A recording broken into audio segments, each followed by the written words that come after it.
BA प्रथम वर्ष हिंदी द्वितीय प्रश्न पत्र BAHL 102। इकाई 1 हिंदी नाट्य साहित्य का विकास एवं स्वरूप विवेचन। इकाई 2 जयशंकर प्रसाद परिचय एवं कृतित्व। इकाई 3 चंद्रगुप्त कथावस्तु परिवेश तथा उद्देश्य। इकाई 4 चंद्रगुप्त में चरित्र चित्रण। इकाई 5 भाषा शैली और रंगमंची प्रस्तुति। खंड 2 निबंध एवं अन्य गद्य विधाएं। इकाई 6 हिंदी निबंध साहित्य का स्वरूप व तात्विक विवेचन। इकाई 7 अन्य गद्य विधाओं का स्वरूप व तात्विक विवेचन 1। इकाई 8 अन्य गद्य विधाओं का स्वरूप व तात्विक विवेचन 2। खंड 3 हिंदी निबंध पाठ एवं आलोचना। इकाई 9 करुणा परिचय पाठ एवं आलोचना। इकाई 10 पंडितों की पंचायत परिचय पाठ एवं आलोचना। इकाई 11 उत्तराखंड में संत मत और संत साहित्य परिचय पाठ एवं आलोचना। खंड 4 अन्य विधाएं पाठ एवं आलोचना। इकाई 12 आत्मकथा अपनी खबर परिचय पाठ एवं आलोचना। इकाई 13 जीवनी निराला परिचय पाठ एवं आलोचना।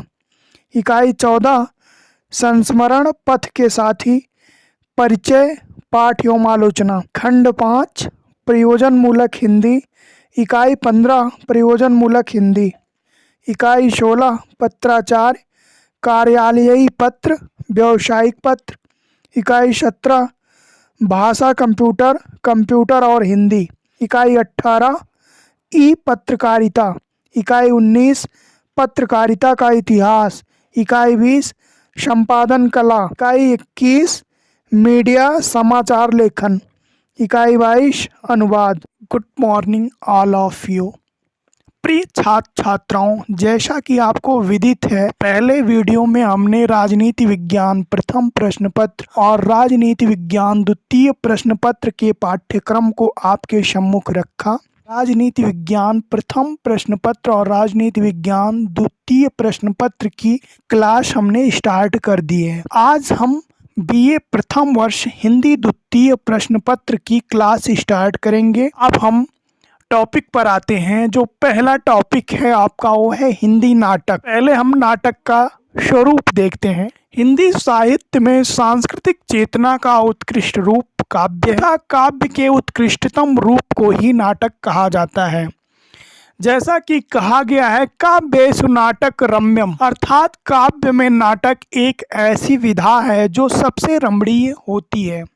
भरत मुनि ने नाट्य शास्त्र की व्याख्या करते हुए कहा है, जिसमें स्वभाव से ही लोक का सुख दुख समन्वित होता है तथा विभिन्न पात्रों द्वारा अभिनय किया जाता है, उसी को हम नाटक कहते हैं। अभिनव गुप्त के अनुसार नाटक वह दृश्य काव्य है जो प्रत्यक्ष कल्पना का विषय बन सत्य एवं असत्य से समन्वित विलक्षण रूप धारण कर जन साधारण को आनंद उपलब्ध कराता है। नाटक के तत्व, इसके 6 तत्व हैं।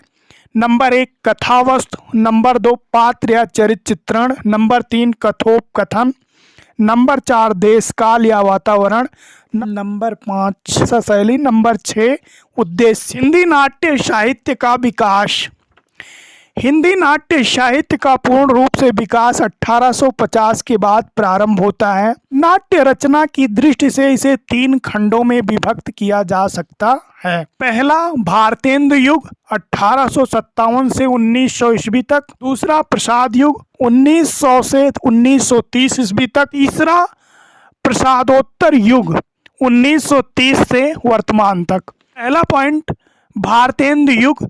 भारतेंद्र युग के नाटकों में प्रायः पौराणिक सामाजिक एवं राजनीतिक विषयों पर प्रकाश डाला गया। इस युग का प्रथम नाटक भारतेंदु हरिश्चंद्र ने अपने पिता श्री गोपाल दास द्वारा 1841 में रचित नहुस नाटक को बताया। भारतेंद्र जी का प्रथम नाटक 1868 ईस्वी में विद्या सुंदर सर्वप्रथम प्रकाशित हुआ। पश्चात पाखंड विखंडन 1872 में प्रकाशित हुआ। उसके बाद धनंजय विजय, मुद्रा राक्षस, सत्य हरिश्चंद्र, प्रेम योगिनी, भारत दुर्दशा, अंधेर नगरी, सती प्रताप, कर्पूर मंजरी आदि नाटकों की रचना हुई। दूसरा, प्रसाद युग। प्रसाद युग के नाट्य साहित्य में मुख्यतः ऐतिहासिक, पौराणिक, काल्पनिक एवं अनुदित नाटकों की बहुलता देखने को मिलती है। पहला, ऐतिहासिक नाटक। इस युग के प्रमुख नाटककारों में जयशंकर प्रसाद जी का प्रथम स्थान है। इनके प्रमुख नाट्य साहित्य सज्जन, जो कि 1910 में प्रकाशित हुआ, कल्याणी परिणय 1912 में प्रकाशित हुआ, करुणालय, राजश्री, विशाख, अजातशत्रु, चंद्रगुप्त, स्कंदगुप्त एवं ध्रुव स्वामिनी प्रमुख नाटक थे। इस युग के दूसरे नाटककार बद्रीनाथ भट्ट जी द्वारा रचित नाटक चंद्रगुप्त, दुर्गावती, तुलसीदास प्रमुख नाट्य साहित्य हैं। पौराणिक नाटक। आदिकाल से ही पौराणिक नाटकों की एक परंपरा चली आ रही है। इस युग के प्रमुख पौराणिक नाटक गंगा प्रसाद जी द्वारा कृत रामाभिषेक, ब्रजनंद कृत रामलीला, गिरधर लाल कृत राम वन यात्रा, नारायण सहाय द्वारा कृत रामलीला नाटक प्रमुख हैं। तीसरा, कल्पना आधारित नाटक। ऐसे नाट्य साहित्य जिनकी कथा वस्तु में इतिहास एवं पुराण दोनों का मिश्रित रूप दिखाई देता है, कल्पना आधारित नाटक कहलाता है। इस नाटक के भी दो भेद होते हैं। नंबर 1, प्रहसन। प्रहसन नाटकों में जेपी श्रीवास्तव द्वारा रचित दुमदार आदमी प्रमुख नाटक हैं। दूसरा, सामाजिक नाटक। सामाजिक नाटकों में मुंशी प्रेमचंद्र जी द्वारा रचित संग्राम, लक्ष्मण सिंह द्वारा रचित गुलामी का नशा प्रमुख नाटक हैं। चौथा, अनुदित नाटक। इस युग में संस्कृत, बांग्ला एवं अंग्रेजी भाषा में अनेक नाटकों के अनुवाद किए गए, जिनमें सत्यनारायण द्वारा भवभूत के नाटकों का अनुवाद किया गया। रूप नारायण पांडे जी द्वारा द्विजेंद्र लाल राय के नाटकों का अनुवाद किया गया। तीसरा है प्रसादोत्तर युग। प्रसादोत्तर युग में पहला है ऐतिहासिक नाटक।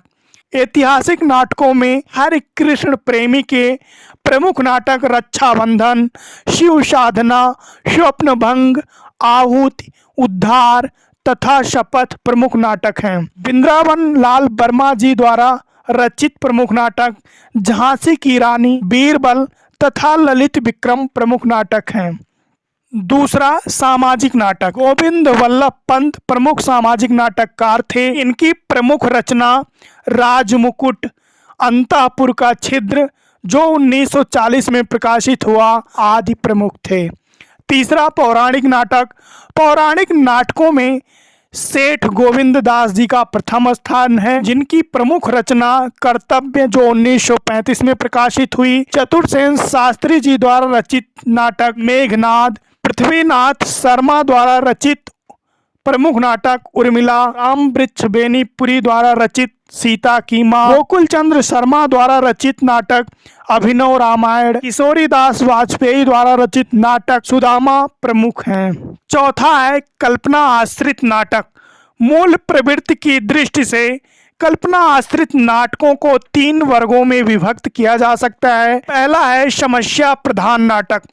समस्या प्रधान नाटकों में लक्ष्मी नारायण मिश्र द्वारा रचित सन्यासी नाटक, राक्षस का मंदिर, मुक्ति का रहस्य, राजयोग, सिंदूर की होली, आधी रात आदि मुख्य नाटक हैं। दूसरा है भाव प्रधान। भाव प्रधान नाटकों में कुलीनता, सेवापथ, दुख क्यों, त्याग या ग्रहण, संतोष कहाँ, पाकिस्तान, महत्व किसे, अमीरी गरीबी, बड़ा पापी कौन आदि मुख्य नाटक हैं।